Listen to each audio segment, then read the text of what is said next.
La noticia del momento nos traslada a la JEP, porque 5 organizaciones de víctimas, entre ellas el Comité de Solidaridad con los Presos Políticos y el Móvice, rechazaron el documento CONPES que presentó el Departamento Nacional de Planeación y la JEP sobre los lineamientos para que los comparecientes cumplan las sanciones que se les impongan. Por ello saludamos a Daniela Rodríguez, representante de las organizaciones. Daniela, buenas tardes y gracias por acompañarnos.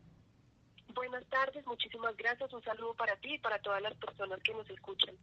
Daniela, ¿por qué ustedes rechazan este proyecto de COMPES que fue presentado por el gobierno y la JEP sobre estos lineamientos para las sanciones propias que van a recibir quienes aporten verdad? Bueno, pues efectivamente el pasado 25 de mayo, junto con algunas organizaciones de derechos humanos, presentamos un documento mediante el cual hacemos público el rechazo a este documento COMPES por varias razones.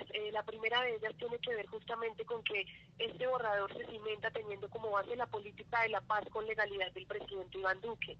Y como nosotros lo hemos indicado en varios espacios, esta política no respeta la naturaleza del acuerdo final de paz. Entonces, en ese sentido, consideramos inadmisible que un lineamiento de política pública no tenga como fuente directa el acuerdo final de paz, sino que se centre en estas políticas de gobierno pues que son tan criticables en alguna medida. Además, pues estamos en un momento de coyuntura particular en el cual nos encontramos a puertas de escoger un nuevo mandatario y no vemos posible que se imponga un documento al próximo gobierno que tome posesión en los próximos meses, ¿no? En este documento hacemos algunas preguntas sobre la vinculatoriedad y sobre todo la estabilidad presupuestal que puede llegar a tener este borrador que se presenta en clave del principio de autonomía. También creo que es muy importante señalar que consideramos que el diagnóstico que se presenta en este borrador es totalmente limitado, consideramos que no es cierto y no es aterrizado sobre las situaciones y las dificultades digamos que se presentan actualmente para lograr tener una política que contribuya en últimas a la reparación de las víctimas, sino que se centra en una parte muy concreta que tiene que ver con los trabajos, obras y actividades con contenido reparador y las sanciones propias que deben hacer los comparecientes en la Jurisdicción Especial para la Paz, pero no toma en cuenta otras posibilidades de reparación que justamente las víctimas del conflicto pues también llevan años esperando. Entonces, creo que estas podrían ser algunas de las principales razones. Hay algunas otras, pero en todo caso creo que estas pueden ser las principales. Daniela, otra de las inquietudes que tienen ustedes es que rechazan que se le dé un trato igual a los crímenes de Estado frente a los otros. ¿Por qué?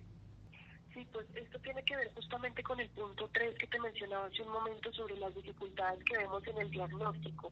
Nosotros consideramos que no existe un análisis diferenciado que permita entender cómo el Estado, como responsable de directos de hechos, como los de ejecuciones extrajudiciales y otros, va a reparar a las víctimas que ha dejado en el país.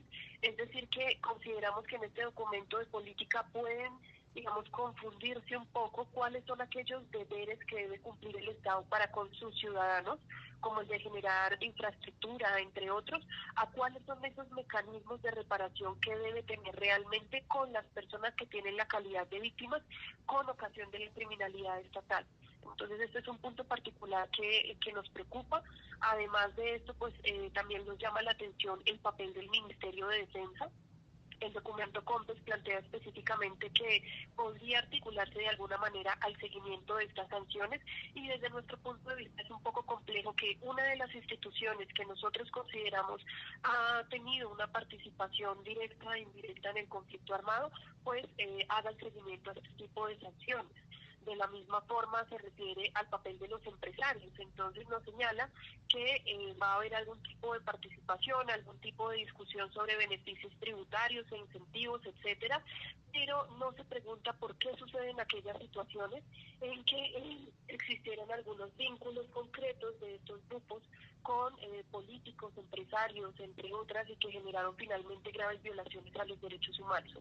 Es Daniela Rodríguez, representante del Comité de Solidaridad con los Presos Políticos y otras 4 organizaciones en este tema, a quien agradecemos por habernos acompañado esta tarde en Contrarreloj.